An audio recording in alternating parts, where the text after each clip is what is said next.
Гакку, гагагай, гакку, сәлем. Жақсы, аман-есен, өзіңіз қалайсыз? Аман-есен, көңіл-күй жақсы ма? Керемет. Керемет, олай болса, мына жаққа жайғасуға болады. Гакку, енді көптеген қыздарды осылай әшекейлерді дайындап жүрсің. Білезік болсын, сырға болсын, сақина болсын, абадок болсын, тюрбан болсын. Қанша жыл болды осымен айналысып жүргеніңізге? Бірнеше жыл болды, айналысып жүргеніңізге? 5-6 жыл болып қалды, 5-6 жылдай болып қалды. Астанаға келгелі, 2009 жылы келдім. Сол күннен бастап оқу барысында айналыса бастадым. Қазір кезге дейін айналысып жүрмін. Қазір енді сенің брендің Гакку? Жоқ, жай ғана Гакку. Жай ғана Гакку. Енді қыз-келіншектерге мынау үйде отырып қалай жасау керек екенін үйретеміз бе, көрсетеміз бе қазір? Көрсетейік. Қанша уақыт алады?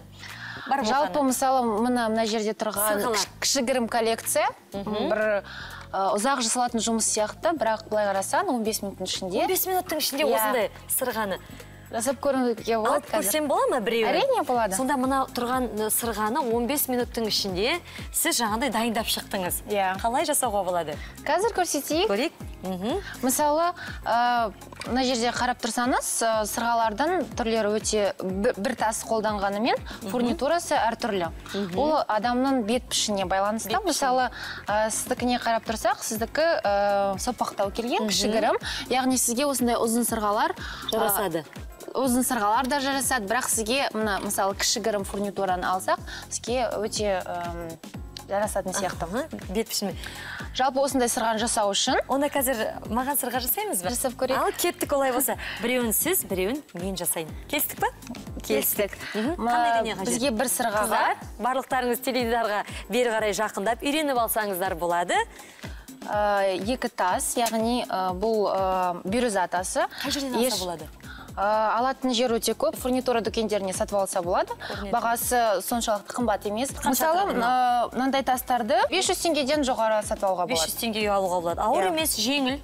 Ауыр емес, соншалықты ауыр емес, бірақ таза тас ол әрқашанда ауыр болу керек. Бізге сырғаны жасау үшін бізге екі тас, яғни бір құлаққа және екінші, сосын швенза, яғни қазақ тілінде ілмек. Ілмек. Фурнитура дүкендерінде алуға бола ма бұны? Әрине болады, фурнитурада бүкіл мен жатқан дүниені сатып алуға болады. Көп алсаңыз тіптен арзан түседі. Өте арзан болады. Мысалы, мына ілмекті? Ілмекті 50 теңгеден бар болғаны. 50 теңге қыздар. Бұлай болса іске кірсек? Сосын бізге пина, яғни бұл жеде тәріздес, яғни бұл тасты құлатып алмайтындай қылып, астында тіреліп тұратын. Мынау астыңғы жағынан саламыз. Фурнитура. Астыңғы жағынан салып. Міне, дұрыс қой? Келесі элемент, яғни бұл қысқаштың 4 бұрышы болады, және круглогубцы, яғни мына жерін қарасаңыз, домалақтанған. Қысқашты. Мынау қысқашты алып, көрермендер көрсетіп жіберейік. Қысқашты, міне мынандай болады екен. Міне өздері бұраймыз. Қарап тұрсаңыз, ақырындап дөңгелектеніп жатыр. Мынаумен болмайды, яғни. Өйткені оның басы 4 бұрышты. Қазір мен де жасап көрейін. Осындай дөңгелек шығу керек. 55-35-76 біздің байланыс телефондарымыз. Құрметті көрермендер, хабарлассаңыздар, әбден болады. Және осы кеңестердің барлығы Инстаграмда, әлеуметтік желілерден, Ютубтан көрсеңіздер болады. Сіз былай жібермей қатты ұстаңыз. Мен өзіме ақырындап бұрай беріңіз. Бүйтіп бұра беруге болады. Міне. Болды-ау деймін. Жақсы шықты. Жасадың ба? Енді бірінші ретке өте жақсы. Ақырындап енді қолымыз үйренеді. Тағы да домалақта жүрсе, шығып кетпеу үшін, ілмегіміз. Кейін ілмекті жапсырамыз ба, не істейміз?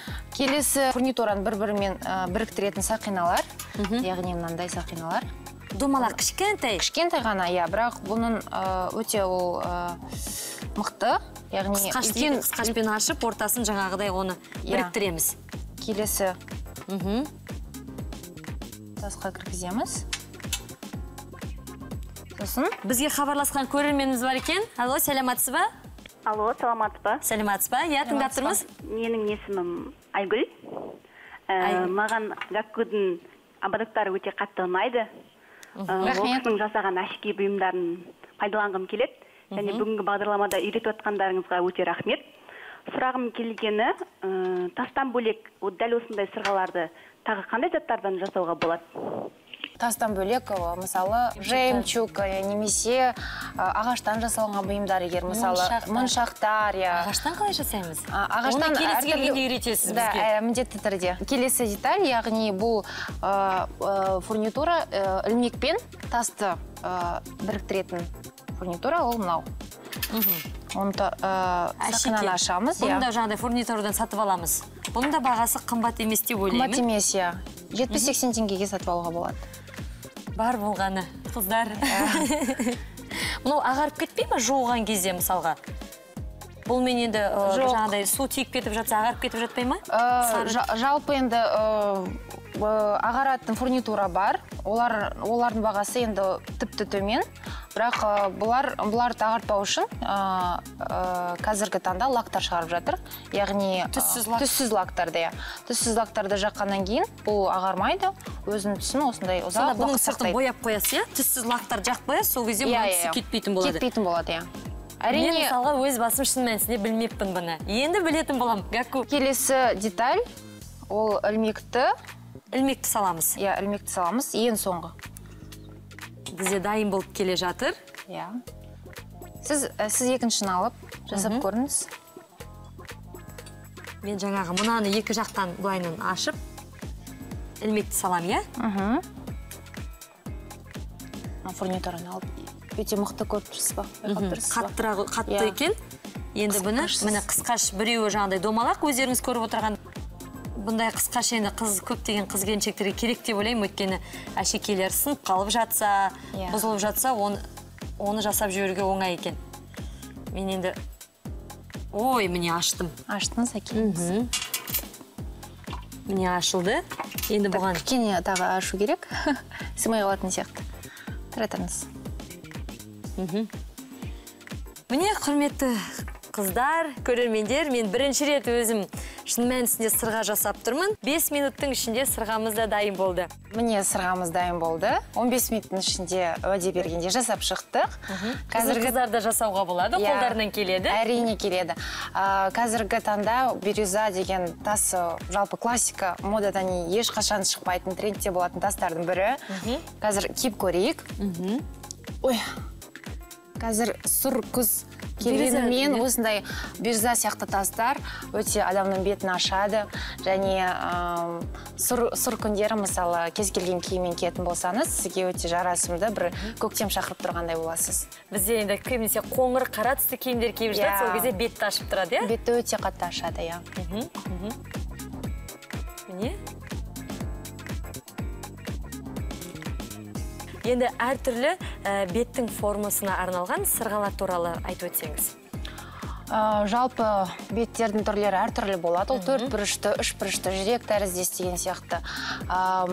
Жалпы мысалы дөңгелектеу келген бет болса, адам ұзын сырға киетін болса, ол авалы кішкене бір сопақтау қылып, сүйірлеу қылып, әдемі қылып көрсетуге болады. Мысалы, қандай мына сырғаны? Мысалы, мен бетім томпақтау келген, маған мынандай сырғалар өте жарасады. Яғни бетімді арықтау қылып көрсетеді. Кішкене... Мына сырғаны айтып отырсыз ба?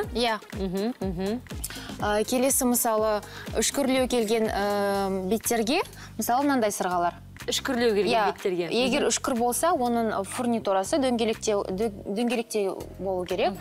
Мысалы, ал мынандай сырғалар беттері кішірек келген. Алып көрейік, Міне, жаңағыдай беті үшкір қыздарға, былайша айтқан кезде. Егер үшкір болса, асимметрия болу керек, яғни дөңгелек немесе сопақтау келген. Үшкір бетке үшкір нәрсені киюге болмайды. Мысалы, кішкентай беттерге осындай сырғалар, кішкентай ғана фурнитурасы бар. Үлкен қажет емес оларға жаңағыдай. Мойынға түсіп тұрмайтындай. Бетім мысалға мен сияқты кішкентай жарасады ма маған? Сізге жарасады. Мына жерде фурнитурасы өте ұқсас, бірақ қыздігі кішкене ұзындау. Білетін боламын, міндетті түрде. Арық, жаңағыдай сопақ беттерге жарасады солай ғой. Енді біліп жүретін боламыз. көп рахмет, Гәкку. Енді біз сізді шақырамыз міндетті түрде. Осы кеңесіңізбен бөліскеніңізге үлкен алғысымызды білдіргіміз келеді. Олай болса, рахмет, үлкен жақсы. Шығармашылық табыстар тілеймін сізге. Жақсы, рахмет сізге. Жақсы, сау болыңыз.